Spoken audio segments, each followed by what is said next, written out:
दोस्तों नमस्कार। Good evening सभी को। आज इंटरव्यू की श्रृंखला में हमारे साथ हैं रमेश जी मुंड, असिस्टेंट प्रोफेसर भर्ती परीक्षा। जो नवीनतम भर्ती परीक्षा हुई है उसमें पूरे राजस्थान में 9वीं रैंक इन्होंने प्राप्त की है। इनका जब स्कोर कार्ड प्राप्तांक जब जारी हुए थे तब इन्होंने मेरे से एक बार पहली बार बात की। मुझे बहुत अच्छा लगा कि इतना शानदार इनका स्कोर था और मैंने एक ही बात बोली थी कि आपका तो यूं ही हो जाएगा और बहुत टॉप 10 में हो जाएगा। और टॉप 10 में इनका हुआ, अपने आप को साबित किया।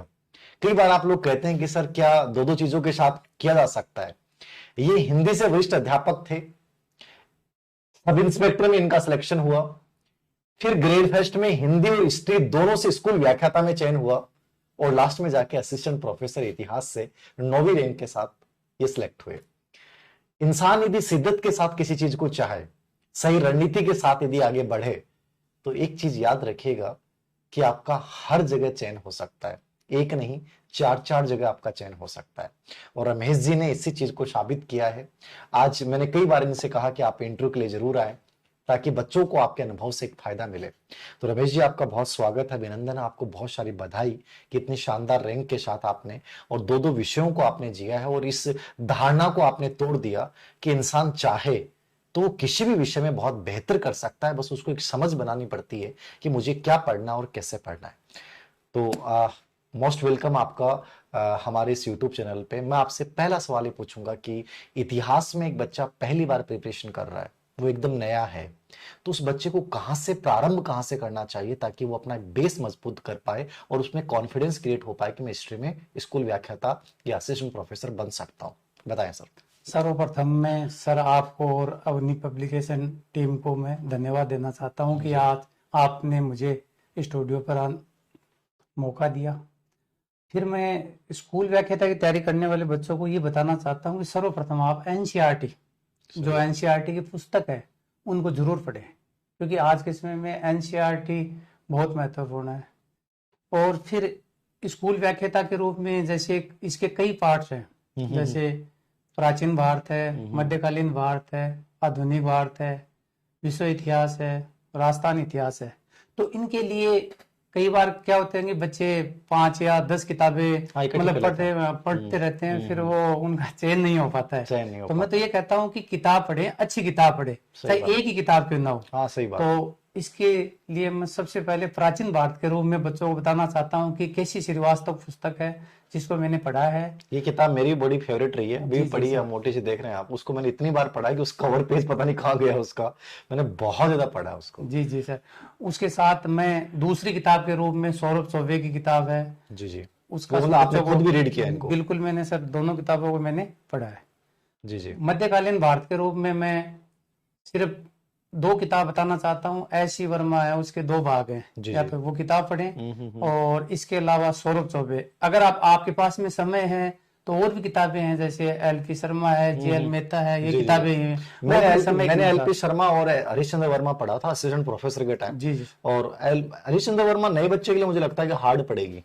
तो इसके लिए क्या है कि आजकल सौरभ चौबे है, उनकी एक पुस्तक है। साथ साथ में अगर अपने ज्यादा पढ़ना चाहें तो पप्पू सिंह प्रजापति की 2 किताबें हैं। प्राचीन से पानीपत है, मुगल कालीन है, बहुत अच्छी किताब है, उसको भी बच्चे पढ़ सकते हैं निश्चित रूप से। बढ़िया किताब। आधुनिक भारत के रूप में मैं बच्चों को ये बताना चाहता हूँ कि यशपाल ग्रोवर है, वो किताब बहुत अच्छी है, सरल लैंग्वेज में, सरल है। और उसके अलावा ये अपने शेखर बंदोपाध्याय आधुनिक भारत के रूप में, वो भी है। और बड़ी किताब के रूप में राम लखन शुक्ला है, पर वो क्या है, काफी मोटी किताब है, बोरिंग किताब है, तो वो किताब बच्चे पढ़ नहीं पाते हैं। तो एनसीईआरटी आधुनिक भारत है, वो भी पढ़ सकते हैं, वो भी चल जाएगा काम। सही। तो इसमें काफी पर्याप्त है। विश्व इतिहास के रूप में मैं अरविंद जी भास्कर सर की किताब है, बहुत अच्छी किताब है, कि अच्छी किताब है, वो पढ़ सकते हैं। अगर समय है तो नाथ पब्लिकेशन की एक किताब है, वो भी बच्चे पढ़ सकते हैं। राम सिंह जी की जो किताब है, राम सिंह जी की किताब है, वो भी अच्छी किताब।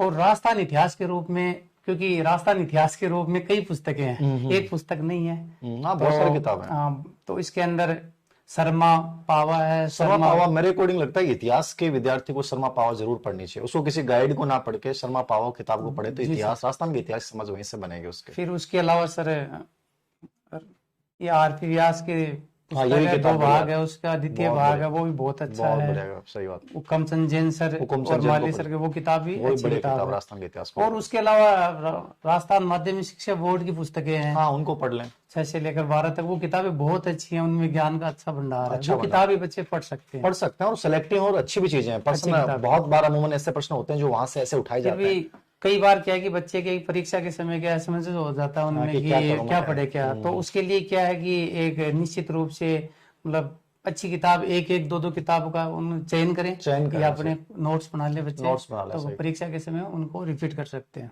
एक जैसे आपने तीनों पार्ट के लिए किताब बताई, मेरे अकॉर्डिंग बहुत बढ़िया किताब है, क्योंकि श्रीवास्तव मैंने खुद पढ़ा है, मिड इंडिया सौरभ चौबे मैंने खुद पढ़ा है, एलपी शर्मा मैंने मिड इंडिया में पढ़ा है, मॉडर्न इंडिया मैंने श्री कृष्ण रेड्डी की गाइड पढ़ी थी, प्लस आपकी यशपाल ग्रोवर को मैंने पढ़ा है, प्लस एक फैक्चुअल हमारे टाइम में किरण कंपटीशन की चलती थी, जी जी आजकल सर, एक आर्य कंपटीशन की आ एक बहुत रही, अच्छी किताब आ गई है। जी सर, तो उन दोनों में से भी किसी एक का आप चयन कर सकते हैं। यदि आप में पहले इनको पढ़ने के बाद यदि आप उनको पढ़ते हैं तो आपको समझ में आ जाएगी, वरना तो वो आपको रटना पड़ेगा, वन लाइनर है तो समझने में बड़ी दिक्कत आएगी। बाकी ये निश्चित है कि आप यदि उसको पूरी को याद कर लेते हैं तो स्कूल व्याख्याता और कॉलेज व्याख्याता चाहे कोई से भी इतिहास में सिलेक्शन तो वहां से भी हो सकता है, बट वो याद नहीं होती है। जी सर। तो इसके लिए थोड़ी समझ आपको अच्छी बेसिक किताबों से आपको बनानी चाहिए। उसमें जैसे कि आर्य पब्लिकेशन है, हाँ अच्छी हाँ पुस्तक है, हाँ, बहुत निश्चित रूप अच्छे से उसमें क्या सही बात। तथ्य हैं दिए हुए हैं। आर्य पब्लिकेशन, आर्य पब्लिकेशन वाली जो पुराना एडिशन था वो बहुत बेटर था, नए वाले में थोड़ा सा उन्होंने बहुत ज्यादा डिटेल डाल दिया मुझे लग रहा है, बट फिर भी जो भी मिले वो आपको ले लें, दोनों में से जी बढ़िया जी। किताब है। और एक ऑब्जेक्टिव के रूप में मैं सर पप्पू सिंह प्रजापति की पुस्तक है, निश्चित रूप से बहुत अच्छी बढ़िया पुस्तक किताब है। है, बच्चे उससे पढ़े, जरूर पढ़े, वो हाँ, किताब भी बहुत अच्छी ऑब्जेक्टिव में किताब है। मैंने, क्योंकि अभी मैंने खुद में उसको स्टडी कर रहा था, मैंने राजस्थान इसके इंडियन हिस्ट्री वाले पार्ट के लिए फर्स्ट पेपर में, तो मैंने देखा कि बहुत अच्छे प्रश्नों का संकलन है। आप उस किताब को आंख बंद करके ले आए, पप्पू सिंह प्रजापत की जो ऑब्जेक्टिव किताब बेस्ट किताब है। जी जी सर। और मैं एक और सुझाव देना चाहता हूँ बच्चों को कि थोड़ा सा क्या कि अपने टाइम टेबल के अनुसार पढ़े। सही जैसे बात। क्या कि हम अपने समय को जैसे 24 घंटे का समय होता है, 24 को क्या है 3 भागों में बांटना चाहिए। जैसे क्या है 8 घंटे पढ़ना चाहिए, 8 घंटे अपने अन्य कार्य करने चाहिए, सही बात है। और 8 घंटे सोना चाहिए। नहीं, आपने कितने घंटे स्टडी की है, आपका वो दोनों जगह सिलेक्शन वो हो गया? मैंने क्या है कि 8 घंटे या 10 घंटे का समय रखा मैंने, जी। कि वो एक नियमित रूप से रखा मैंने, कि जैसे सारे पाठ हैं इतिहास के तो उन सबको मैंने समय दिया। जैसे साथ साथ में 2 घंटे जैसे मैंने प्राचीन भाग दिया, 2 घंटे मिडाइवल, उस हिसाब से मैंने जो पाठ ज्यादा नंबर का था उसको उस हिसाब से मैंने समय वेटेज दिया, दिया आपने, है ना? नियमित रूप से। दूसरा ये है कि मैं नियमित रूप से पढ़ता था, ऐसे नहीं कि जैसे 2 दिन में पढ़ाई की फिर 1 दिन नहीं की, अच्छा। चाहे समय मिला हो फिर भी मैं 2 घंटे 3 घंटे मैंने जरूर नियमित निकाल दो। रूप से पढ़ाई बहुत की। बड़ी बात है, मतलब नियमितता निरंतरता यदि आपकी लाइफ में है तो बहुत अच्छे से कर सकते। दूसरे सर ने अच्छी बात बताई कि साथ लेके चला, मैं भी चीजों को साथ लेके चलता था, तो ये बहुत बढ़िया बात बताई। और कोई सुझाव बच्चों को आप? एक सुझाव मैं ये देना चाहता हूँ कि सबसे बड़ा वो मेरे लिए बहुत है कि जैसे आज हम कोई भी टॉपिक पढ़ते हैं, जैसे एशियंट हिस्ट्री है, उसमें कोई भी टॉपिक है, जैसे वैदिक काल हम पढ़ रहे हैं, तो दूसरे दिन पढ़े तो दूसरे दिन शुरुआत करते हैं तो पहले दिन वाला पार्ट है उसको 10-15 मिनट मतलब रिपीट करना चाहिए बहुत उसको। शानदार बात बोली। इतिहास के विद्यार्थी के लिए ये संस्कार बन जाना चाहिए कि उसको जो पढ़ा, ये मेरी खुद की अपनी एक हैबिट थी कि मैंने तो ये भी कहता था, ये मान लो सिंधु घाटी सभ्यता हो गई, वैदिक सभ्यता हो गई, तीसरा मान लो कि बौद्ध धर्म पढ़ रहा हूं मैं, जी जी सर। तो मैं पहले 10-10 मिनट उनको देता था, जिससे वो कभी भूल ही नहीं सकते उन टॉपिक्स को। यदि आप उनको 1 महीने 1.5 महीने बाद रिपीट करोगे तो वो आपके दिमाग से निकल जाएंगे। तो ये रिपीटेशन और एक निर्धारित अंतराल के बाद रिपीटेशन बहुत जरूरी है। ये बहुत अच्छी बात आपने बोली है। कई बार इतिहास के बच्चे, मैं तो खैर इस चीज का समर्थक नहीं हूं, क्योंकि मैं तो खुद इतिहास से यूं ही बना हूं, हर कॉम्पिटिशन मैंने निकाला है और मैं तो बहुत सिलेक्टेड रणनीति के साथ चला और मुझे लगा था कि कोई गाइड करने वाला भी नहीं था, मैंने कर लिया। बहुत सारे बच्चे पूछते हैं कि सर कोचिंग करनी चाहिए कि नहीं करनी चाहिए। अब तो मैं तो इसका समर्थक नहीं हूं कि इतिहास से विषय में कोचिंग करनी चाहिए, लेकिन आजकल बच्चों को ये समझ में नहीं आता कि क्या चीजें कैसे पढ़ें।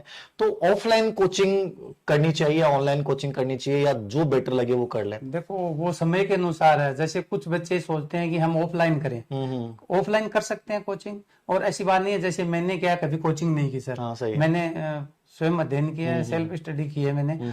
और आज के समय में ऑनलाइन कोचिंग है, कई तरह के कोर्स भी हैं इतिहास में, जैसे रवि जी फगेड़िया सर के हाँ, कोर्स अच्छा है कोर्स है। इतिहास का, हिंदी बहुत इंग्लिश मीडियम शानदार दोनों में कोर्स होता है, हिंदी में भी है इंग्लिश में भी है, है। तो बच्चे ले सकते हैं।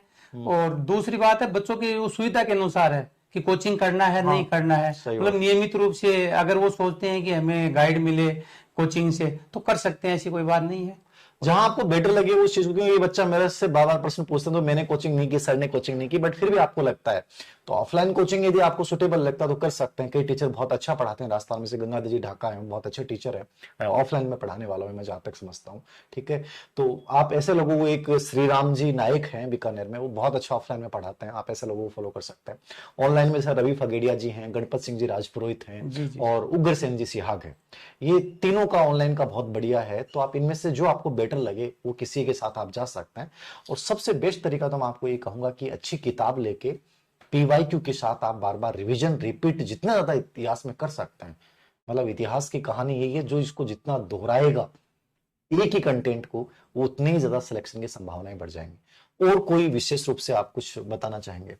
बस यही है कि बच्चों में मैं तो ये कहना चाहता हूँ कि जुनून होना चाहिए पढ़ने का। कई बार क्या है कि बच्चे जबरदस्ती पढ़ते हैं, जब तक हमारे अंदर जुनून नहीं होगा पढ़ने का सही तो बात। फिर कोई मतलब नहीं है। जैसे कोई परीक्षा है तो परीक्षा को भी एक मिशन के रूप में ले, सही बात कि भाई हम एक मिशन के रूप में, कई बार क्या कोई कार्य करते हैं तो जैसे कोई बड़ा प्रोजेक्ट होते हैं तो मिशन के रूप में लेते हैं। जैसे हम स्कूल व्याख्याता की तैयारी कर रहे हैं तो उसको भी एक मिशन के रूप में लेना चाहिए। सही बात। बड़ी खुशी से, मतलब उसको तनाव से हाँ, मतलब दूर रहना आनंद का चाहिए। विषय मान के उसको हाँ, करना चाहिए। आनंद के रूप में पढ़ना चाहिए। इतिहास है, इतिहास सब्जेक्ट क्या है कि एक आनंद के रूप में पढ़ आनंद है, सकते, कहानी के बहुत रूप में कुछ पढ़ सीखने को सकते मिलेगा हैं। उससे। अब जैसे शिवाजी वाला टॉपिक हाँ, है, कई सही। टॉपिक ऐसे हैं इतिहास में, उनको एक कहानी के रूप में बढ़िया तरीके से हम पढ़ सकते पढ़ा जा हैं। सकता है, तो बहुत उसमें क्या आनंद आता है, ये आनंद का विषय होता है। बहुत बढ़िया रमेश जी, आपने बहुत संक्षिप्त में और बहुत उपयोगी जानकारियां बताई। और मैं तो सर से ये भी निवेदन कर रहा था कि आप इतिहास में इतना अच्छा आपने काम किया है तो इतिहास के टेस्ट सीरीज पे आप वर्क करें, क्योंकि अभी लेटेस्ट में आप लगे हैं तो आपको पूरा पैटर्न का पता है।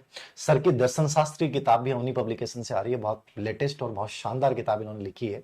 ऑब्जेक्टिव पे भी सर काम कर रहे हैं, राजस्थान हिस्ट्री पे भी हमारा उद्देश्य है कि सर के माध्यम से एक अच्छा काम हो। खैर जो भी होगा समय बताएगा, लेकिन सबसे इंपॉर्टेंट चीज जो सर की बातें हैं उनको फॉलो कीजिएगा। आप यदि समर्थ नहीं है तो सेल्फ स्टडी के माध्यम से इन सेलेक्टेड किताबों के साथ आगे बढ़िए। इतिहास आपका है और उस आपके इतिहास में आपकी भी अपनी एक पोस्ट होगी, ये मान के चलिएगा। हार्ड जिंदगी में कुछ नहीं होता। मुझे तो इतना इंटरेस्टिंग लगता था ये विषय, और सर ने जैसे कहा कि हिंदी से होते हुए सर ने फिर इसको चुना और इसमें 2 सिलेक्शन, बड़े बड़े सिलेक्शन लिए, रैंक के साथ लिए हैं। तो निश्चित रूप से कोई भी बच्चा जिसका बैकग्राउंड हिस्ट्री का नहीं रहा है वो भी इतिहास में अच्छा कर सकता है। तो सभी के लिए यही कहूंगा, जो सर ने बातें बताई उनको फॉलो कीजिए और लग जाइए। 100% 2025 में होने वाली भर्ती में आपकी एक सीट पक्की है। सर धन्यवाद, आप आए और इतिहास के बच्चों को मार्गदर्शित किया। थैंक यू जी धन्यवाद।